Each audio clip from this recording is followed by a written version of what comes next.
Halo teman-teman, salam sehat selalu untuk kita semua. Kembali dengan saya Bung Roban. Kita akan berbicara bagaimana Ketua Umum PSSI Muhammad Iryawan atau dipanggil dengan Iwan Bule sudah mengatakan kepada awak media kemarin di kantor Menpora ketika menghadiri rapat koordinasi untuk persiapan digelarnya Liga 1 Indonesia pada akhir pekan ini, dan teka-teki siapa calon lawan tim nasional Indonesia untuk tim senior pada FIFA Matchday bulan September yang akan datang sudah mulai nampak, dan Pak Iwan Bule sudah mengatakan salah satu di antara tim dari Amerika Latin yang akan menjadi lawan buat timnas kita, buat Mark Klok dan kawan-kawan pada bulan September nantinya. Ada dua sebenarnya yang akan dihadapi oleh tim nasional Indonesia. Selain Bolivia, satu lagi masih akan ditentukan. Namun kriterianya itu diambil dari peringkat 80 sampai peringkat 100 FIFA. Itu yang diinginkan oleh PSSI, oleh Ketua Umum, termasuk pelatih STY, Sintayong, yang menginginkan bahwa kita harus berhadapan dengan tim yang jauh levelnya di atas kita. Dari sisi peringkat FIFA, itu ada di atas kita. Karena Indonesia itu di peringkat 155 dunia. Jadi ini pas dianggap kalau diambil di antara 80 dan 100 tim-tim kita yang akan kita lawan. Ini menarik memang untuk menjadi laga uji coba untuk mengukur kemampuan kekuatan tim nasional kita.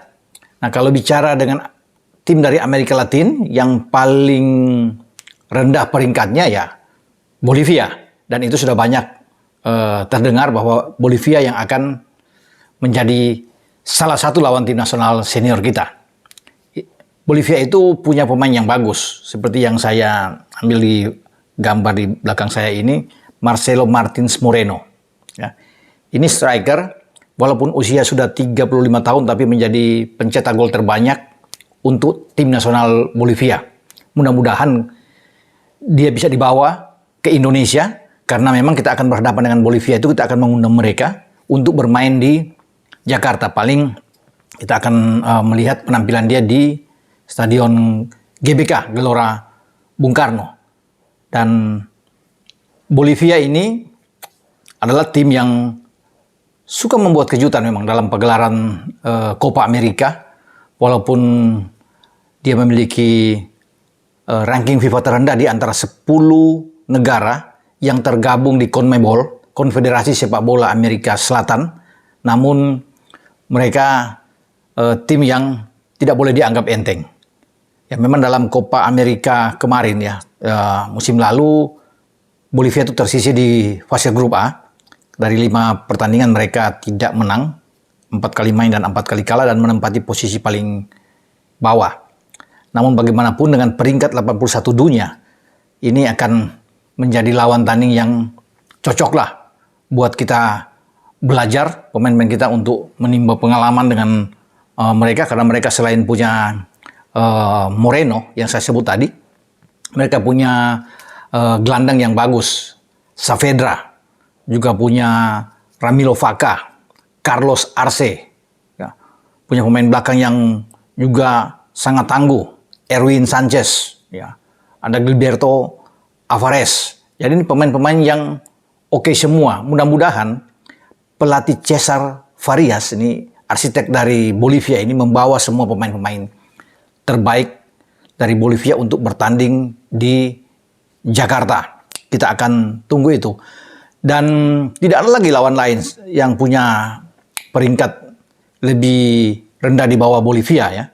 Karena sudah pasti, walaupun tidak disebut oleh Pak Ketua, lawan yang pasti, dan sudah terjadi surat menyurat, memang sudah dihubungi oleh PSSI lawan kita.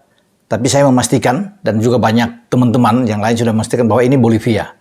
Kalau di bawah Bolivia itu yang lebih tinggi dari Bolivia itu Venezuela.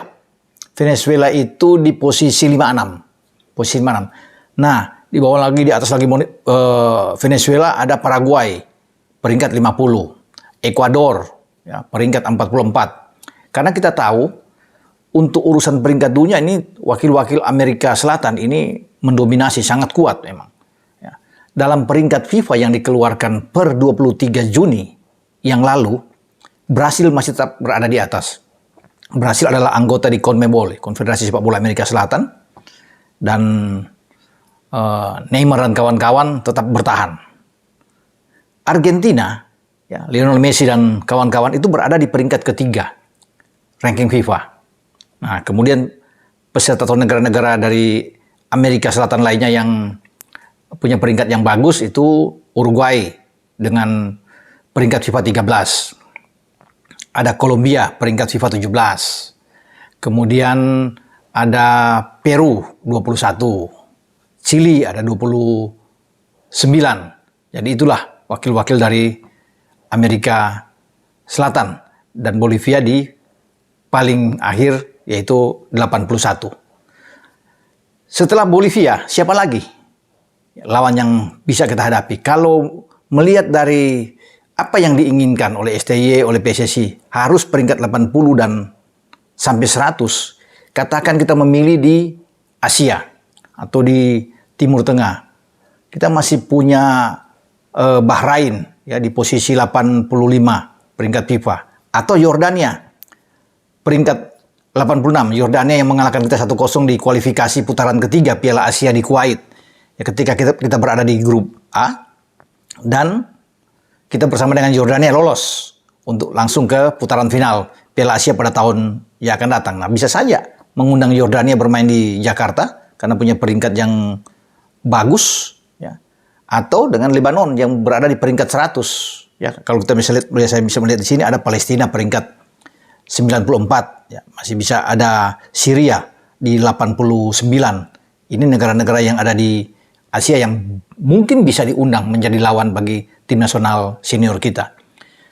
Kalau kita bergerak ke Eropa itu ada di 83, peringkat 83 itu Georgia. Georgia bisa kita undang, kemudian kita juga masih bisa mendapatkan Armenia di peringkat 92 dunia. 93 itu ada Luxembourg, ya, dan kemudian 96 itu ada Belarus. Itu kalau kita mengundang tim-tim dari Eropa. Jadi saya kira cocoklah buat kita bermain, dan itu akan menjadi tontonan yang ditunggu-tunggu oleh pencinta sepak bola di Indonesia. Semoga juga pemain-pemain keturunan atau yang akan dinaturalisasikan, Jordi Amat, Sandy Walsh, Sain Patinama ini akan sudah bergabung memperkuat tim senior. Ya, karena ini sedang diupayakan oleh PSSI sampai saat ini yang masih di DPR, kemudian setelah selesai itu akan mendapat kepres ya dari Presiden, dan diharapkan pada bulan September itu sudah bisa tuntas. Ini masih terus berpacu dengan waktu, dan ini yang dinantikan. Masyarakat ingin melihat, sudah penasaran dengan penampilan Jordi, Sandy, dan Sain. Paling tidak dua nama dulu, kalau Sain belakangan masih ada Jordi dan Sandy yang akan memperkuat tim kita. Dan kalau kita menghadapi Bolivia atau menghadapi salah satu tim kuat yang saya sebut tadi dari Timur Tengah, Bahrain, Yordania, Syria, atau Lebanon, atau Palestina katakan, nah, lini belakang kita kuat. Sulit ditembus dengan ada Jordi dan Sandy, karena kita tahu juga di belakang kita ada Elgan Bagot, ya, ada Rizky Ridho yang berada di belakang. Jadi kuatlah kalau sudah ada dua pemain ini, ya paling tidak dengan Jordi dan Sandy. Termasuk kalau kita mengantisipasi jika PSSI mendapatkan lawan yang kuat dari Eropa yang saya sebut juga ada Georgia, ya, ada Belarus, Luxembourg juga bisa kita undang, Armenia bisa kita datangkan ke Jakarta. Nah, bagi Sintayong ini akan melakoni di bulan September itu secara maratonnya. Dia akan membawa tim U20 untuk berlaga di kualifikasi Piala Asia. Kita berada di grup F dan bertanding di Indonesia. Ya, itu dimulai pada tanggal 1 sampai 18 September. Setelah itu dilanjutkan dengan laga di FIFA Matchday yang akan bertarung, jadwalnya di antara tanggal 19 sampai tanggal 27 September. Nah, ada dua lawan. Satu sudah ada Bolivia. Kalau ini bisa dikatakan di sini Bolivia, dan satu lagi tinggal tergantung dari PSSI dan Sintayong menginginkan yang mana yang pas di antara peringkat 80 sampai 100 dunia. Karena kita akan membidik sampai paling tidak di peringkat 150. Kalau kita sekarang di 155 untuk naik 5 posisi ke atas dan mungkin kita bisa mengejar kalau kita bisa mendapatkan itu dengan hasil yang baik, positif menghadapi Bolivia. Kita bisa berubah peringkat, kita akan naik tentunya. Sampai di sini informasi atau yang dikatakan oleh Iwan Bule tentang calon lawan kita di FIFA Matchday nantinya pada bulan September yang akan datang. Ciao.